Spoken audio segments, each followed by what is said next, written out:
Mbok ndonga iku yakin pangeran apian sediluk wis tetep dituruti, gitu aja gak usah lama-lama. Ya kata hikam kan gitu. Ngelingno pangeran ojo suwi-suwi, sing perlu dielingno sing iso lali. Pangeran iso lali kok amen mbok elingno wae kan gitu cara madzhab hikam. Makanya kata madzhab hikam kan gitu. Wa inna ma yunabbahu man yajuzu alaihil ikhfal. Yang boleh diingatkan yang mungkin lupa. Tapi kalau masih ingat ya sudah tidak usah diingatkan lagi. Doa itu sekali saja. Saya ini termasuk korban kitab hikam. Loh, saya itu berkali-kali ke Mekah. Itu saya kalau dongo itu pertama di Multazam berdoa. Itu saya sebagai santri, ya pas di Multazam ingin berdoa lagi. Tapi mesti spontan itu ingat hikam.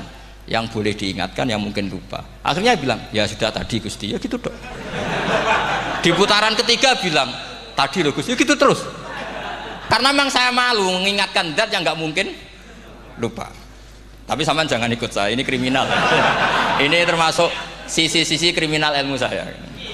Tapi ilmunya ada, sampean cari di hikam. Wa inna ma yunabbahu man yajuzu alihil ikhfal. Yang boleh diingatkan, yang berpotensi lupa. Mungkin Anda punya dalih, wah aku dongo mau nunjukno butuh Gus, tapi ra kemen disembadani. Ya alhamdulillah aku yang ngono. Tapi tak pikir makom sampean tidak seperti itu, tetap kepengen disembadani. Saya berkali-kali berdebat sama orang-orang liberal. Sekarang saya tanya, mereka kan senang sekali ya mengutip ayat la ikraha fiddin, bahwa dalam agama itu tidak perlu pemaksaan. Sebetulnya ayat itu jelas ada terusannya qad tabayyana rusydu minal ghayy. Yang benar tentu begitu jelas, terpisah betul begitu jelas, yang benar ya benar, yang salah ya salah.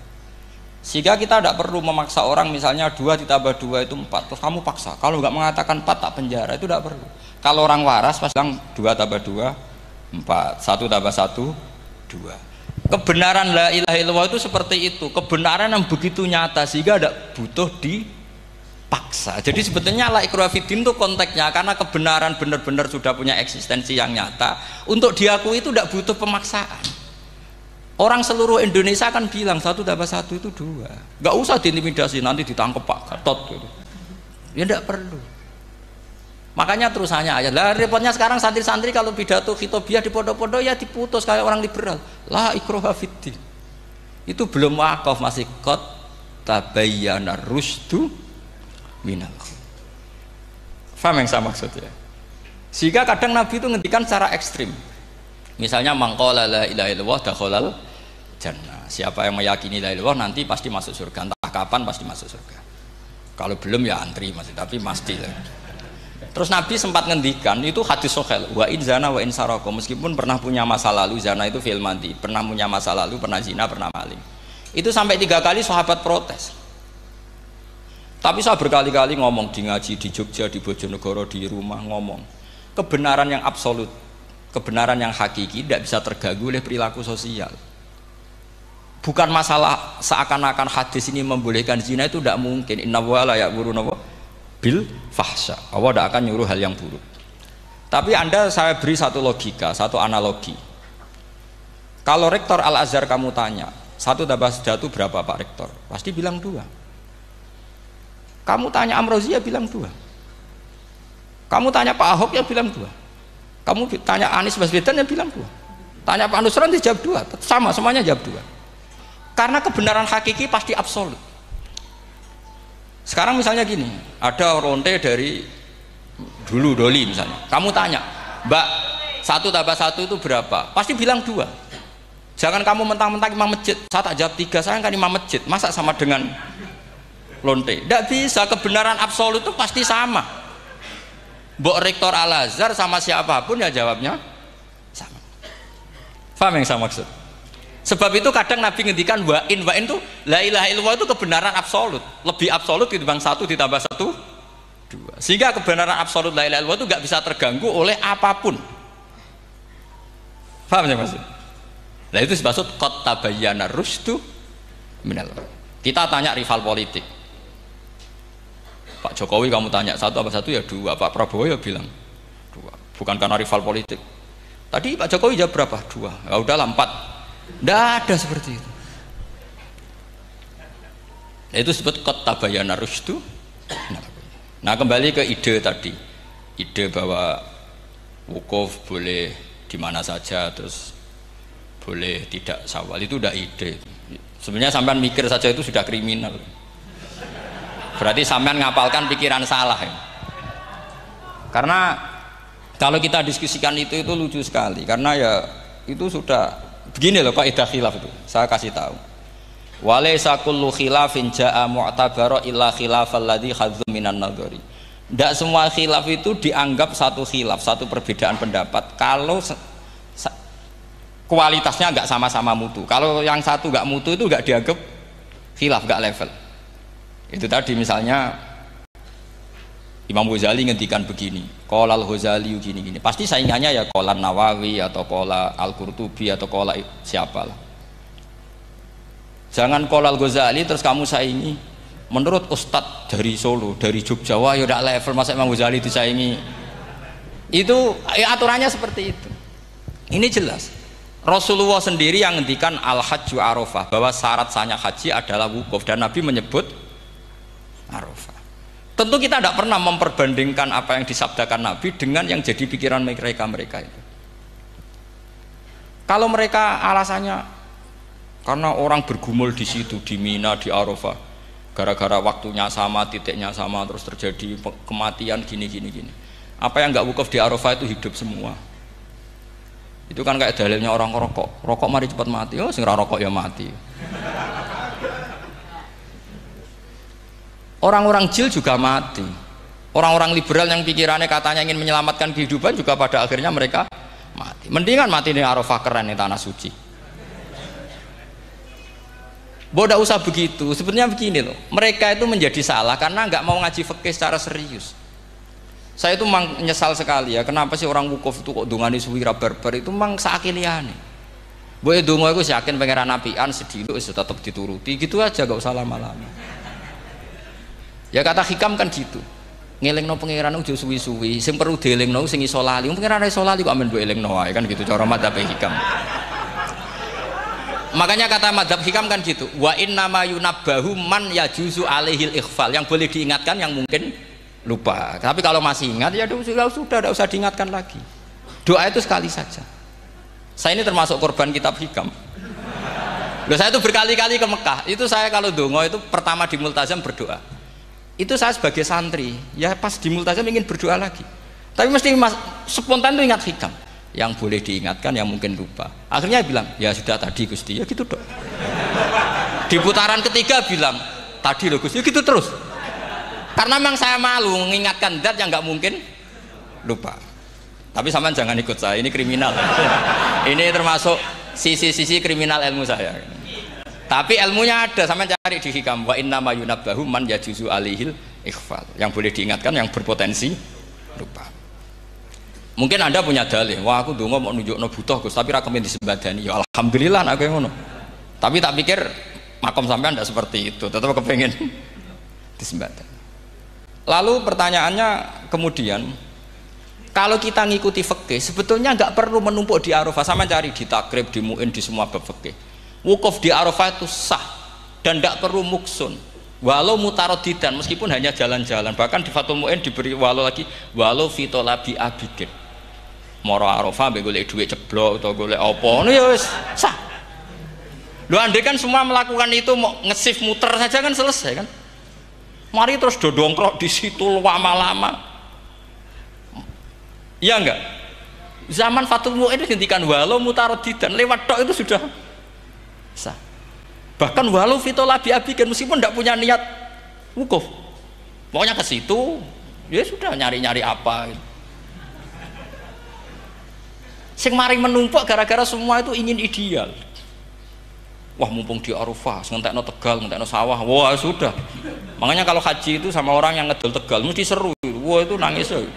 Haji be orang alim atau orang KBIH gak iso nangis karena malah badi kan, dia kan nggak pati iso nangis mesti itu. Nah ini kan, nah ini penting saya utarakan. Jadi andikan orang itu ya haji kayak orang-orang alim. Setahu saya orang-orang alim kalau haji ya biasa saja, sekadarnya. Karena ya dia tahu ini masalah karena nanti ganggu yang lain, sekadarnya. Karena kita ini berlebihan, akhirnya menumpuk di situ. Padahal fikih zaman dulu sudah mengatakan walau mutarodidan fitolabi abikin, jelas itu takbirnya. Masih ingat atau tidak takbir itu? Harus ingat kalau. Jadi ini kan problem kita lagi-lagi tidak hafal, kita tidak menguasai ngotok fikih. Saya dulu sinau Fathul Mu'in, makanya Gus Zofur itu cerita, kita ini hidup, Gus Zofur sering cerita ke saya, kita ini hidup berkah Gus. Zaman saya jenengan itu rata-rata teman-teman Fathul Mu'in itu setengah hafal i'anah. Ya karena kompetitornya ya baik, peminatnya ya baik. Dulu saking senengnya Gus Naji sama ilmu itu, beliau pernah ikut Fathul Mu'in era saya. Padahal sudah dari Mekah lama. Saking senengnya ilmu. Jadi kita dulu biasa diskusi dengan Gus Naji, dengan Gus Zofur karena saking senengnya ilmu. Ya itu tadi, karena memang ilmu itu asik.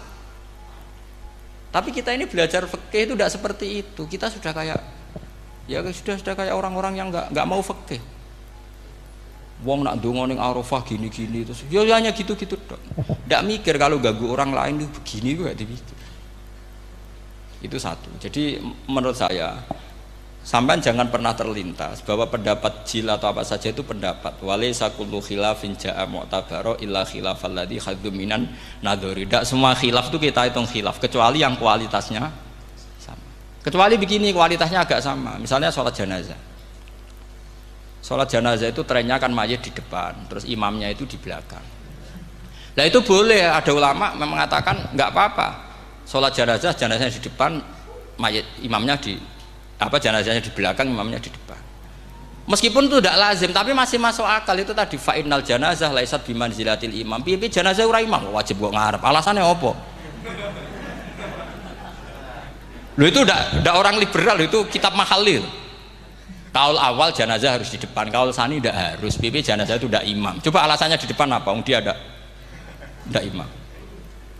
Kalau seperti itu masih khilaf karena sama-sama ulama. Dan khilaf ini dipraktekkan, tapi jangan di sini loh ya, ini jadi fitnah. Sampean tak cerita nih, sampean kalau haji itu tiap ba'dal maktubah ada sholat jenazah enggak? Enggak, sampean jawab saja. Yang pernah haji, tiap maktubah kan ada sholat jenazah. Itu jenazahnya di depan apa di kamar mayat? Loh, itu bukan goib loh, orangnya masih belum dikubur. Enggak, sampean jawab saja. Di kamar mayat, enggak semuanya dibawa ke depan. Artinya ada konteks tertentu, mungkin kauliku ya ono gunane dalam konteks Mekah karena orangnya banyak sibuk, ora kober gawa napa? Jenazah. Tapi nak dalam konteks teng Indonesia ya suul adab. Wong keren pisan kok ngarepe kok ora oleh gitu. Jadi ya kalau kiai kan biasa kok ngarep keren. Misalnya jenazah wong awam kesempatan sak ngarepe kiai ya pas mati kowe kok ora oleh gitu. Jadi cara kula itu kan. Lah iya misalnya ana wong awam goblok mati. Jenazah dak kok nguri. Dadi yo apa dadi ngarepe kiai pisan kok ora oleh gitu loh. Jadi menurut saya itu. Tapi kalau kamu mengatakan ini fardhu ain, kalau enggak di depan enggak salah, alasan Anda apa? Ini itu udah imam. Yang wajib di depan kita ini kalau imam. Lah seperti itu khilaf. Ini cerita khilaf. Mutu, alasannya sama-sama mutu. Qailnya yang punya pendapat ya sama-sama mutu karena diceritakan kita mahali. Dan dipraktekkan di Arab Saudi, yaitu banyak jenazah di kamar mayat, tetap sholat apa? Jenazah. Gaib. Itu pernah saya praktekkan. Tapi sekali itu saja, mungkin tidak terulang. Pas kemarin Banafe Hajin. Banafe itu dekat jenazah itu tidak mungkin, banyak sekali. Gak sholat itu bengi-bengi tak anteni nganti jam loro. Dan saya akrab sama beliau, sering guyon sama saya. Sebelum meninggal tuh berkali-kali ya memang masih keluarga sama saya, jadi sering guyon. Dulu sering guyon sama saya. Ya aku sebenarnya tenanan ini ya, sering ngandani saya gitu. Saya nggak ngira kalau mau wafat. Akhirnya saya itu ke masjid sama anak saya namanya Hasan. Acung nyelati Banafe. Pak kok nggak di depannya? Ya sudah ini darurat. Karena nggak mungkin mendekat beliau. Jadi ya itu tadi buktinya sholat gaib. Sholat gaib juga misalnya orang Kediri boleh nggak nyolati orang yang mati di NTT yang lebih timur, boleh nggak?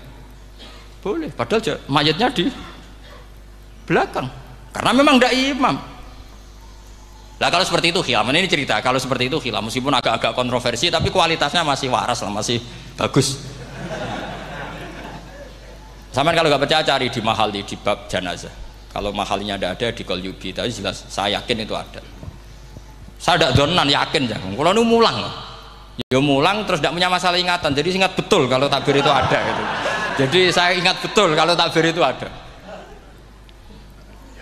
Nah terus pertanyaan kedua dari Kang Anwar tadi, itu memang problem ya. Tapi itu bisa diatasi lewat seni menulis. Biasanya kalau seorang penulis, apalagi di Indonesia itu kan gampang sekali. Kalau kata itu bisa bias atau majas, kan bisa dikasih tanda kutip. Dikasih tanda apa? Kutip. Itu memang nyata ya. Saya pernah berdebat berkali-kali lah. Saya kan satu tim ya dengan Pak Zaini, dia seorang profesor, juga pernah tanya Gus Wafi, putrane Mbah Mun saat di Syria. Zaman itu saya Ramadan Al-Ghouti masih hidup. Saya itu punya komunitas dokter.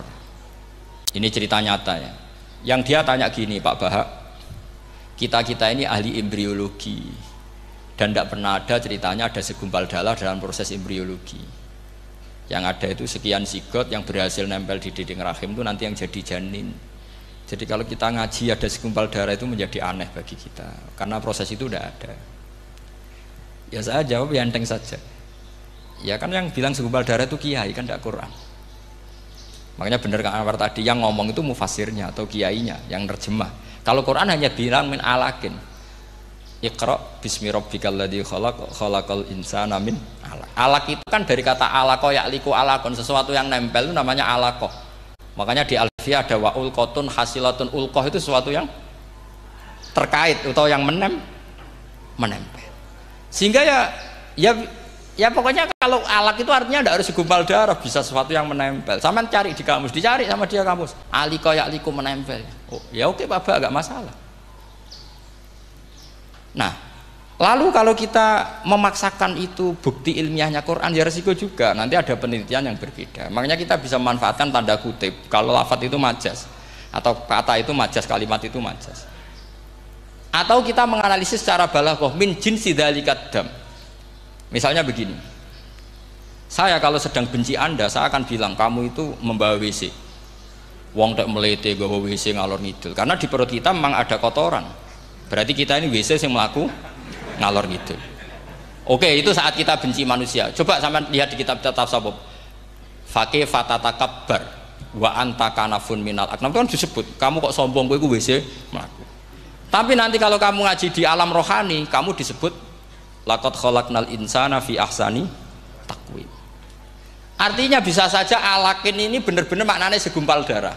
Tapi dalam konteks manusia, jenis kamu adalah jenis segumpal darah. Bukan dalam proses embriologi mengalami segumpal darah.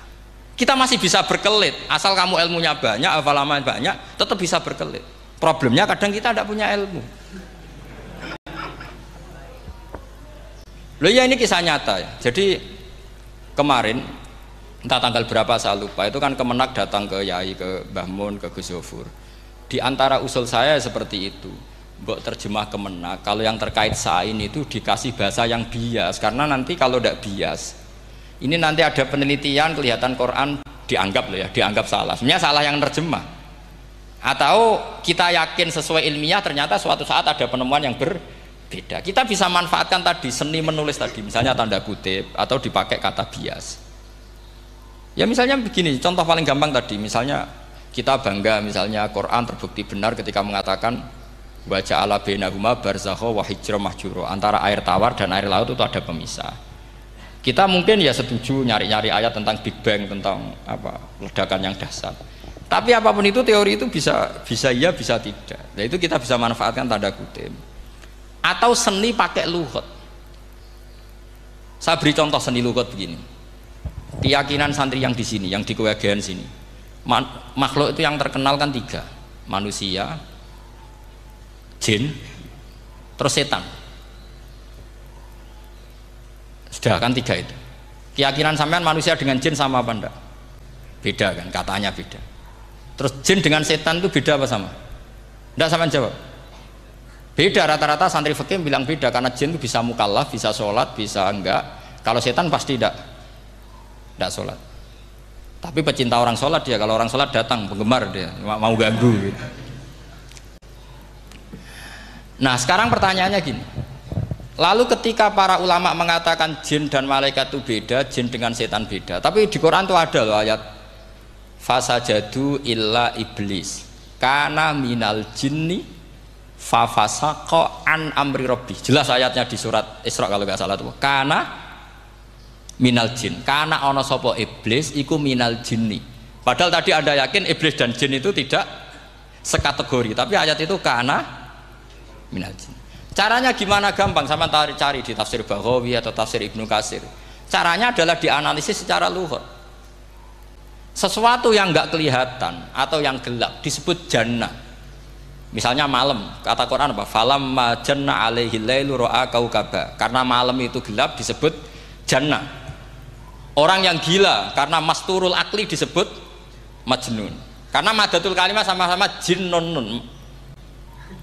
Madatul kalimah kan sama kan? Jim nun musyaddad berarti jim nun nun. Saya ulang lagi ya. Kalau malam disebut falamma janna alaihi lailu. Kalau orang masturul akli disebut majnun. Orang dalam kandungan disebut janin. Kullu dzalika yusamma bidzalik li'annahu mastur. Semua dinamakan itu karena mastur tidak kelihatan. Nah, sekarang sampai tak tanya, iblis itu kelihatan apa enggak? Ndak, berarti kalau kana ana sapa iblis minal jinni setengah barang sing ora ketok. Kecumanane minal jinni kelompok jin. Nanti kamu masalah dengan kiai Anda meyakini, "Lho jin kok iblis?" Beda. Jin itu iso ngaji. Ya gampang saja. Kalau jin yang sakolen ya jin yang bisa Islam bisa kafir. Tapi kalau kata jin yang dalam ilah iblis, kana minal jinni ay minal masturin. Paham yang saya maksud? Tetap bisa ada solusinya. Makanya ngaji itu jangan hanya Ibnu Katsir. Ibnu Katsir itu beliau hanya menjawab lewat riwayat.